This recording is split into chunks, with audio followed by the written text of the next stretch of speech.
Rewind with that odd kid. Okay. Good evening, everyone. Once again, welcome back to Vicious Rants, and of course I am your host, your YouTube messiah, and often imitated, never duplicated superstar Tim Vicious. And folks, we are going to be talking about Raw. It was in Minneapolis. This was the Go Home Raw to SummerSlam. Two most important Raws of the year, and I always bring the two most important Raws of each month, and I bring this up every time, folks. I know you get sick of it, but I always got to reiterate because, you know, always get them new young kids that are watching this and they don't know. Two most important Raws of the year are the Go Home show to a pay-per-view and the Fallout show to the pay-per-view. Now, this was in Minneapolis. The crowd was good. I loved them. They were really good. I mean,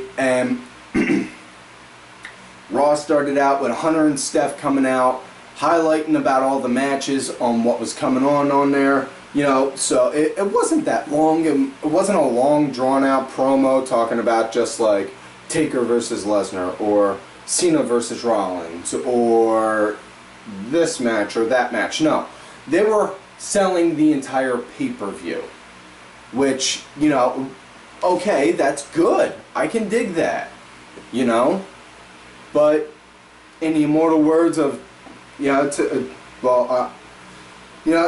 it felt a little long-winded to me in a sense, and in the immortal words of Dusty Rhodes, I just kind of had to look at that opening segment and just think, where's the money? You could sell a promo and you could sell an event without having to make it like a 15 to 20 minute segment. If you gotta do it that long, okay.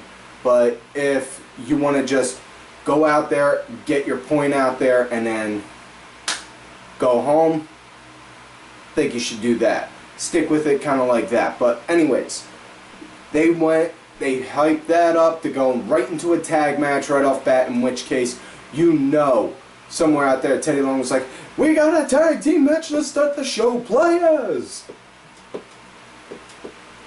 And we had Randy Orton and Cesaro versus Sheamus and Owens, and I gotta tell you, watching this, you know, I could see Owens and Sheamus as a tag team in the long run.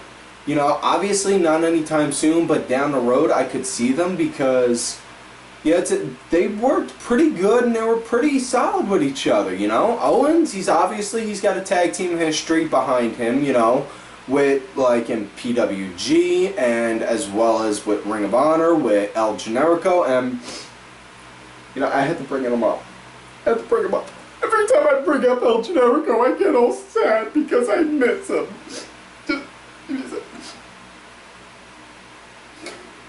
Okay, I'm good now. El Generico, if you're watching this, I want you to know we all appreciate the hard work you're doing in Mexico saving them orphans. Moving on now. This was a pretty good match. I definitely dug it, and Cesaro, he was definitely the standout in this. You know, much like he's been lately with anything he's been involved with. You know, and I've been cheering for Cesaro since day one. You know, the cat can definitely work. He should be a main eventer. You know, I'm hoping, and I mean I am hoping hard that, you know, some point down the road, even if it's not this year, but next year or the year after that or after that, some point in time, we see Cesaro main eventing WrestleMania or just main eventing pay-per-views in general. You know, the cat can work. He's a hell of an in-ring performer. He's got one hell of a look on him. You know, he can work the mic better than most people can work. Better than most people knowing how to work a sink. You know, and not only that, just this way he could throw out a European uppercut, just wham, right out of, just whoa. You know, the cat can definitely do good. You just need to give it to him. You know, and I swear, you know what I think it was? I think Kevin Dunn, that rotten little fuckknuckle he is, wound up some point down at the road, put a little earworm in Vince's ear saying, nah, don't use him. He ain't worth it. And then Cesaro was just like, you don't want to use me, huh? Well, fuck you. I'm going to show you on what you're missing out on. You know? But moving forward with the match, though, this was good. It was good, and I definitely dug it. And definitely digging to Sheamus with the way he's working, and especially with the way he's handling the crowd, you know, with... You know, they were doing the "you look stupid" chants, and next to you was like, "Hey, respect the Hawk." You know, and obviously he was talking about with the mohawk he's got and the braided beards. I can't knock that because trust me, once this thing gets long enough, folks, you're gonna be seeing me with some braids in this too. You know, don't go knocking it. It's a decent look. You know, but this, again, like I said, Cesaro, he was the standout for this, and oh my god, was it amazing. You know, I could watch him do matches all day. In fact, I've even done it before, you know, but yeah, just wow. The cat can work. Yeah, match wound up coming to an end when Randy, just in a clean, crisp motion, just got Sheamus while he was on the apron, hooked him over for that elevated DDT of his. Didn't do like he normally does. Hooks him, pauses, looks around, and then wham, does it. No, he just grabbed him and then just wham, went back. And then next thing you know, sized him up for an RKO. Owens went behind him. Owens came up behind Randy just as he did. Randy put his hands out to get him. Owens pushed him forward, and then next thing you know, Sheamus went to go hit Randy. Missed that, and then Randy just wham, got an RKO on Sheamus. And just as he did that, Cesaro pulled Owens out so he couldn't stop the pin. Got the 1, 2, 3, so that's that match. That was a good, clean, crisp match. You know, with Randy and Sheamus, I could see smart money is on Randy, but I'm gonna say 10 get you 20 at Sheamus. You know, as far as with Owens and Cesaro, I can't honestly say either for SummerSlam with their match, because that match, you know, just thinking about the idea of that match, just yeah, that's pretty much the reaction, because these guys are gonna make a fucking barn burner and a half. No lie. These two can work, and they are gonna work so damn good that everyone's just gonna be like, well shit, how the hell are we gonna top that? You know? But moving forward, next matchup we had Roman Reigns versus Luke Harper, with Ambrose on commentary and Wyatt sitting over in the corner of the ring. And yeah, that came to be, Wyatt was sitting over there. He was originally just standing. Yeah, Ambrose was like, wait a sec, I know what you're doing. No. Grab Brian Saxton's chair. That. Talking faster than I'm thinking. Do that sometimes when I get hyped up on a show. You've seen some of the past ones, you understand. Yep, grabbed Saxton's chair, threw it to Bray, like, you're gonna sit your ass there, basically. You know? And wound up just was watching it. Next thing you know, and this was a good physical match, you know? And you know, Harper, I cannot stress enough on how much I love seeing that man work, because he really is just like a modern day Bruiser Brody. And I'm not talking just his look, because obviously he has the long hair and the beard for the Bruiser Brody look. He just needs to do this, and then next thing you know, boom, that's it. But man, he just, the way he works and he moves, it's just amazing.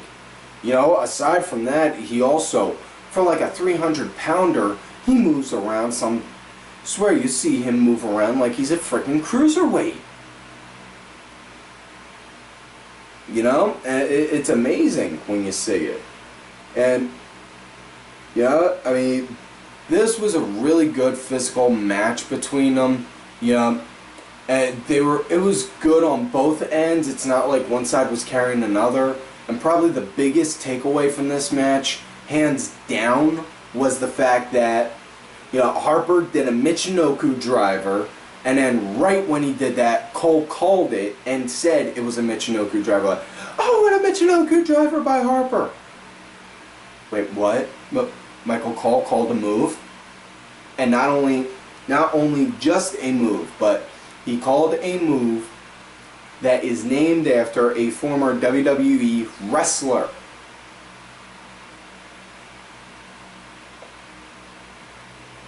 Well, yeah. Anyways, as far as went on how the match wound up coming to an end, you know, Roman, he got the spear, got the 1, 2, 3, and that was that. You know, as far as with on who's going to win their match in SummerSlam, I can't really say for certain. You know, I mean, my heart's saying that it's going to be Roman and Ambrose, but also my brain's also thinking, you know, we may wind up finally seeing either Roman or Dean finally go dark side and just go full on heel with everything. Yeah, but excuse me. Either way, moving on, wound up getting next matchup. It was Tamina versus Becky, and thank you God Almighty. You know, been waiting for Becky Lynch to have a match on Raw, have a live TV match for a while. You know, she was set to originally have a match on SmackDown sometime back, but it wound up getting moved to main event, and that pissed me off to no end, because, and here's my reasoning. When you make a stable, you know, you got the one person that's the highlight of it. You know, we'll just say, you know, use an oldie but a goodie for an example. The Brood. You know, you had the one that it's supposed to be about, Gangrel. You had your standout, Edge. And then you had the one that everyone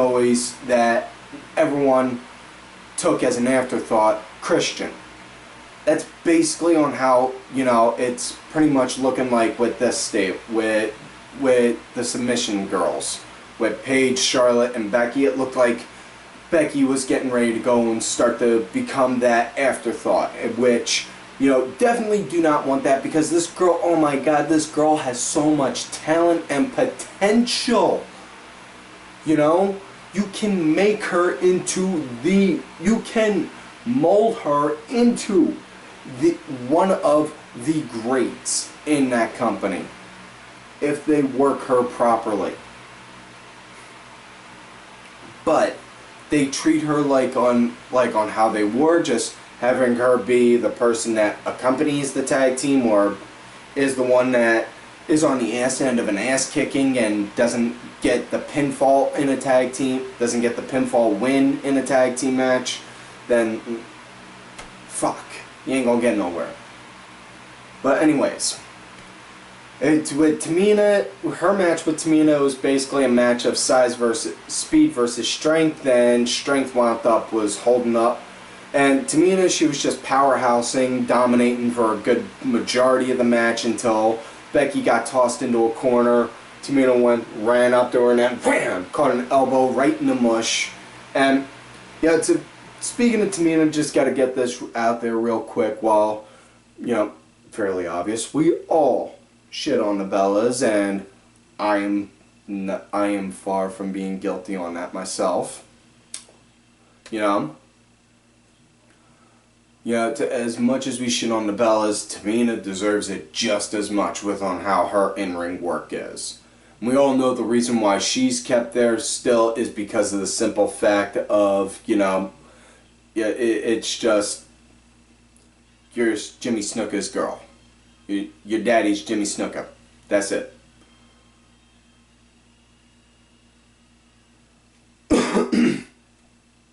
Anyways, moving forward though, as far as on how the match wound up coming to an end, it was, you know, Becky, she wound up getting the disarmer in that arm bar of hers, and yeah, got the 1, 2, 3. So, or not the 1, 2, 3, I should say. See, It's like 90 something degrees here just inside the Vicious studio right now, so yeah, heat's kind of messing with my brain a little, so bear with me, but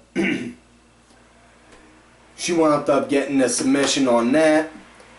So moving forward from that, next thing you know, so Becky wound up getting the win. Thank God for that. And as far as with the triple threat elimination match, triple threat tag elimination at SummerSlam between Paige's team, the Bellas, and and Sasha's, my money's gonna be probably on Paige's team with Charlotte winning, because like I said, it looks fairly obvious that they're looking to have Charlotte be the next big thing in the women's division.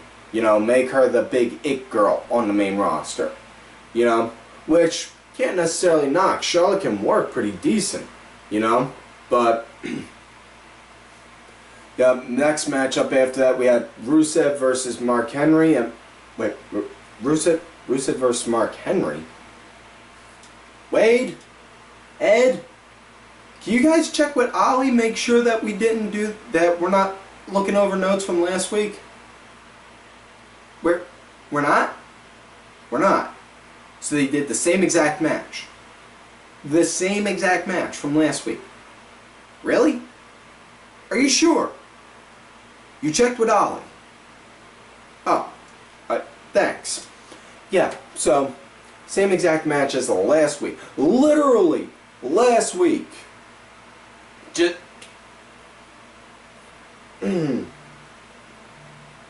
where's the storytelling in this? I mean, this was pretty much a piss break.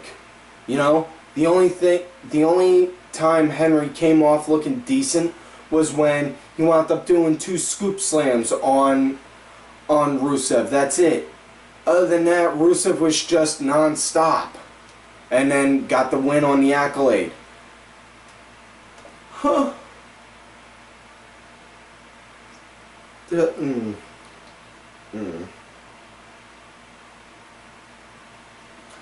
But yeah, moving forward, forgot to mention also, Lana was on there, and sadly, no, it wasn't. She wasn't there to go and finally confess her undying love for me, as much as I would appreciate that, because we all know you do feel that way about me, Lana. It's okay, you can admit it. Yeah, she was there, just commentary talking about on how Summer put her in the Accolade last week, and such.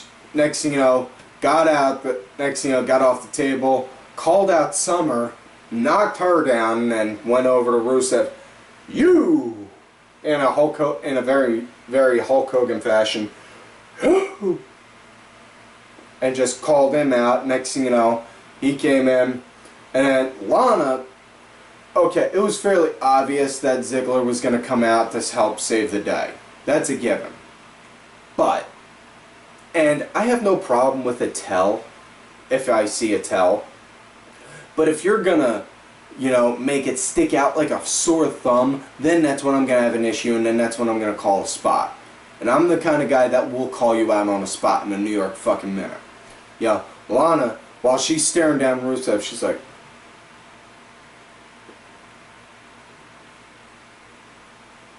until she hears Ziggler's music. And then she gets this giant shit-eating grin on her face. Next thing you know, Ziggy comes out, they wind up clearing house, and then they make a match with Rusev versus Ziggler at SummerSlam. That one, obviously, Ziggler's going to win.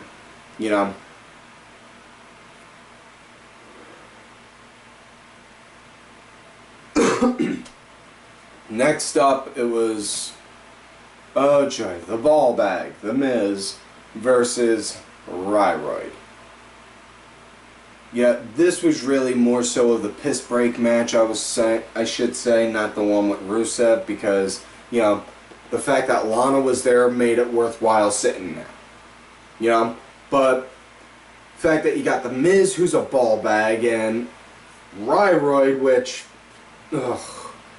And I had a nice conversation with my boy B-Rod from the TRN, Talking Wrestling Network, and his wife, as well as with my client, Miss Bronx Bitch Forever on Twitter, talking about on how he's a fuck knuckle. You know, she gave her reason to him, and I'm not going to go and I'm not going to tell her story. That's her story to tell. If you want to know on what her issues are with Ryroid, you need to ask her, you know. Whereas for me, simple enough. My issue's plain and simple. I saw him just straight out be a fucking dick when he shouldn't have. You know, and I'm not talking like the normal arrogant kind of dick like I am. But I mean just the kind of where, you know, you'd have seen somebody do that out on the street, you'd want to go and just straight up to them.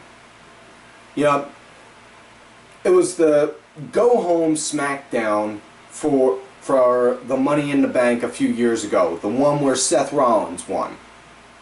And me and my dad, we went down. We went and parked at the hotel. The hotel was literally next to the arena. Saw the spot where all the boys were coming in. My dad asked, "You want to go down and see them?" We did. Saw them, waved to a couple guys, saw Road Dogg, Roman, Dean, all that jazz, you know.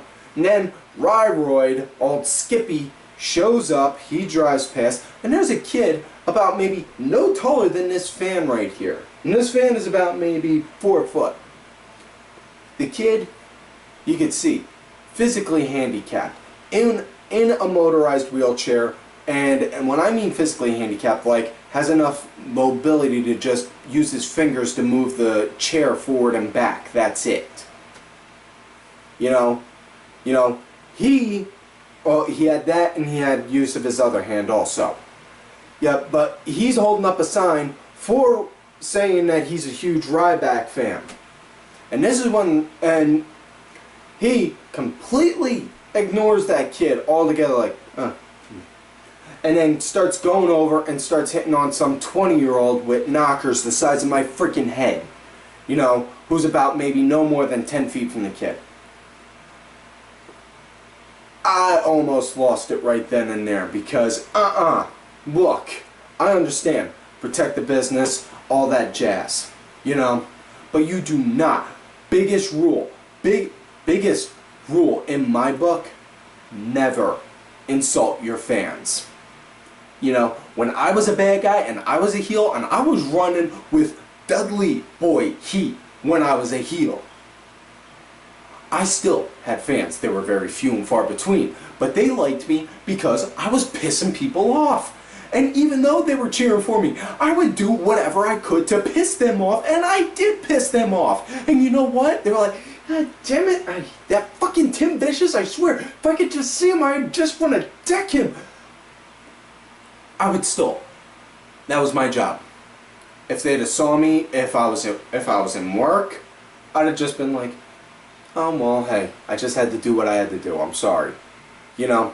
But the fact is, he's in WWE. He's a big billion-dollar company. Traded on the stock markets. You know? Globally known. You can't take, you know, you have to represent that company. You can't go out of your way to go and say hi to a kid like that. No, that's not fucking right in my book.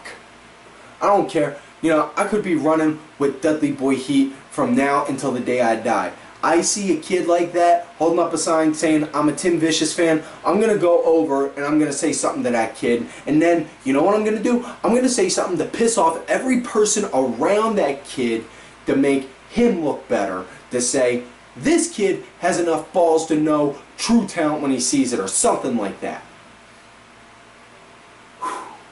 Now that I got that out of my system, get a little hot and tense when I wind up having to talk about him. Anyways, this was a piss break match, and yeah. Next matchup, we had an 8-man tag match. Primetime Players and the Lucha Dragons versus the New Day and the Matadors. You know, New Day came out. They were doing their rap and rhyme, which was really good, and I still can't help but laugh. And I know the joke is out of style now, but I still can't think it. Every time Big E comes out and says, "Clap for the New Day," all I can think is, so did the New Day just give this town the clap, having them come out doing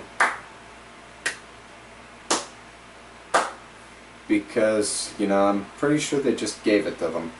But, yeah, it was really, it just happened way too fast to really even attempt to call. You know, the biggest takeaway from this match was seeing Xavier Woods trying to get into a fight with El Torito. Just, you know, and that was the biggest thing from it. That was my biggest takeaway from it.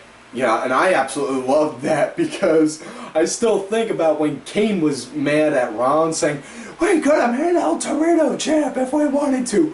And dude, that would be hilarious. Just think about that. Having having that little 2.5-foot midget bull as WWE champ.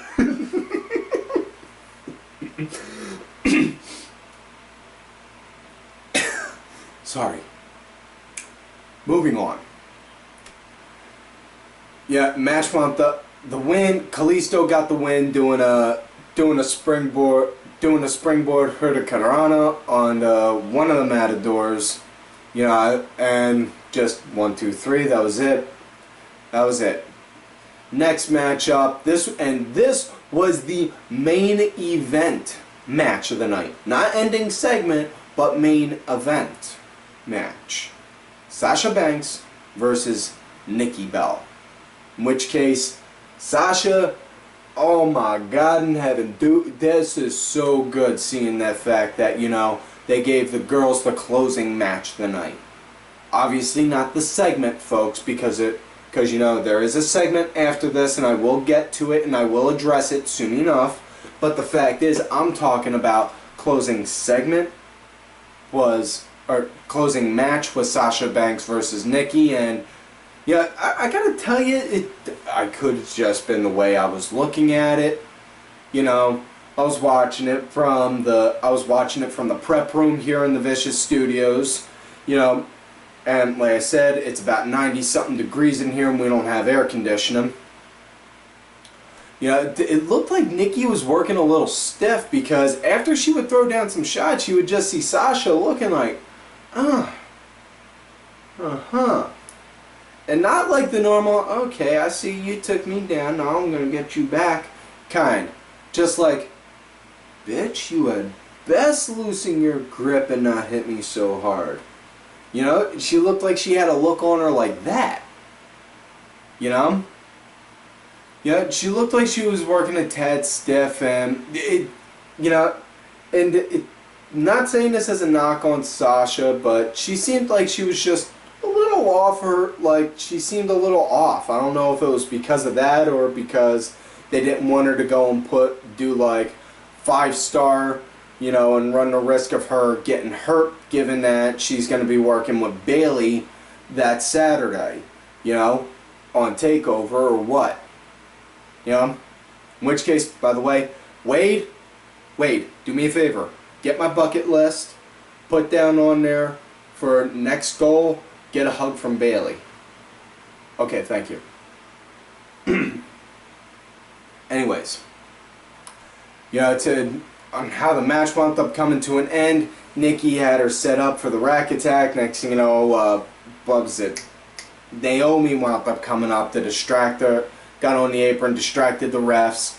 Distracted the ref. Next thing you know, Sasha pulled down, and then boom, locked in the bank statement, and Nikki tapped. You know, it was a dirty finish, but you know, I understand they still had to make Nikki look semi-strong, but I'm glad Sasha got the win. You know, but like I said, as far as what the triple threat goes, I think it's gonna wind up being wound down to Charlotte, Sasha, and one of the Bellas. You know, most likely Nikki.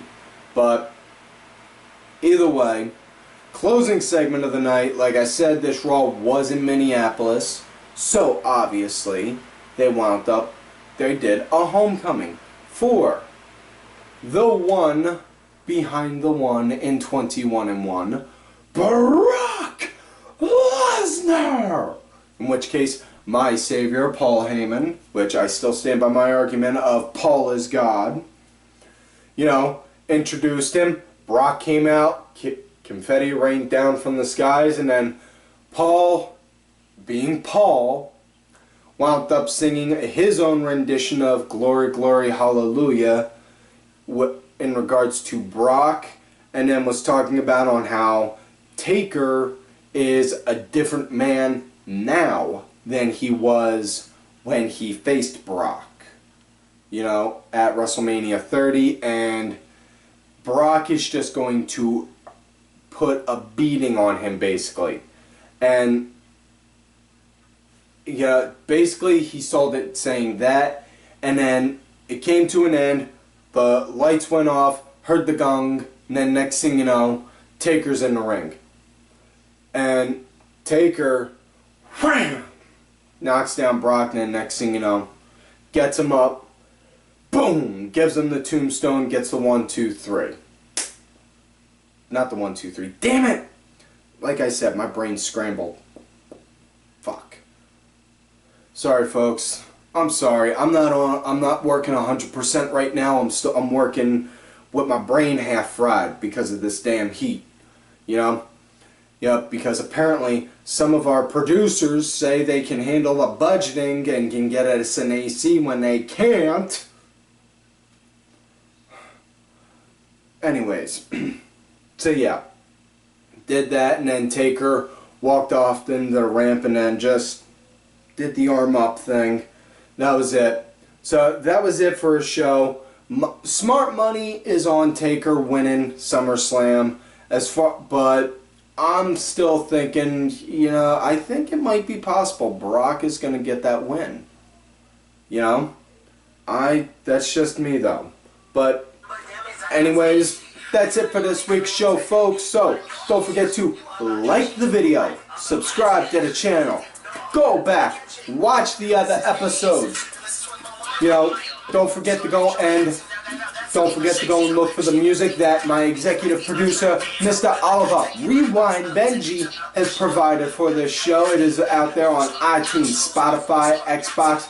Details on it are in the description box down below. Make sure y'all also look for me on Twitter at Tim Vicious. Make sure you also look for my backup account, Tim_Vicious. And do not forget to follow all of these cool ass cats right here out there on Twitter. Vicky Earls, I am Danny Sunday, Axel Mulligan. Make sure y'all, real quick, make sure y'all look for Danny on the See It or Skip It show. Make sure you also check out Axel Mulligan's History of Pro Wrestling. He is putting that up soon. The Sunday Segway Podcast. Simply Sabrina. Cranky Grandpa. Legion Lady Aaron. My executive producer, Mr. Oliver Ben. Just a Stupid Mark. Make sure you also look for Oliver Ben and Mask Mark's War Paint and Mask show. As well as my client, who, as I have said before, is the true Raw General Manager, Bronx Bitch Forever. And folks, like I always tell y'all, you love me great, you hate me. Fuck you.